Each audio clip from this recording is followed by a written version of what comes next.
America Iran युद्धजन्य परिस्थितीचा मोठा फटका नागपुरातील ऑटो एलपीजी दरांना बसलाय।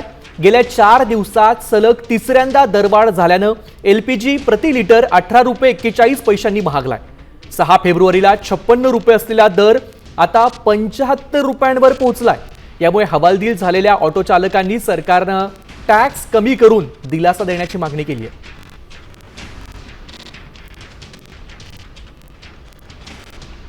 दिवसांमध्ये इराण आणि इस्रायलमध्ये जे युद्धजन्य परिस्थिती निर्माण झाली आहे त्यामुळे त्याचा जो आहे फटका आता भारतात बसायला लागलेला आहे। खरं तर नागपुरात सुद्धा जे आहे एलपीजी पंप आहे ज्यामध्ये ऑटो रिक्षा चालक जे आहे ते गॅस भरत असतात त्यांना सुद्धा आता फटका बसायला लागलेला आहे। या सगळ्या संदर्भात बोलण्यासाठी आपल्यासोबत स्थानिक जे आहे ऑटो चालक सुद्धा आहे आणि पेट्रोल पंप धारक सुद्धा जे पूर्वी जे आपण त्यांच्याकडून जाणून घेऊ का नेमकं तुमचं काय सध्या दर वाढलेले आहे, गेल्या काही दिवसांमध्ये किती दर वाढलेले आहे आणि आता परिस्थिती काय आहे, आज किती रुपये दर आहे?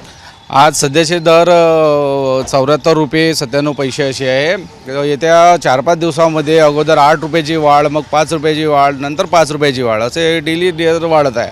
काय वाटतं किती फटका बसलाय तुम्हाला गेल्या 3-4 दिवसात? आम्हाला खूपच फटका बसून राहिला, कारण का जसे पेट्रोलचे रेट वाढले पाहिजे पण पेट्रोलचे तेवढे नाही वाढवून जेवढे गॅसचे रेट वाढून राहिले। अजून आमच्या धंद्यावर खूपच असर पडला। तर आमची मागणी हेच आहे की इकडे बी रेट कमी झाले पाहिजे। नफा पहिले बी नाही होता, नफा तर आता अजून कमी झाला, आता नफा वगैरे काही नाही। आता दर जे आहे गेल्या काही दिवसांमध्ये चक्क 18 रुपये काही पैशांपर्यंत वाढल्या, म्हणजे 18.5 रुपयापर्यंत आतापर्यंत 3दा दरवाढ झालेली आहे। त्यामुळे पुढच्या काळात ही दरवाढ कमी व्हावी अशा पद्धतीची मागणी जी आहे ते गॅसधारक चालवणारी ऑटो जे आहे ते त्यांच्याकडून केली जात आहे। व्हिडिओ जर्नलिस्ट सौरभ बोलेसह पराग डोबळे, साम टीव्ही न्यूज, नागपूर।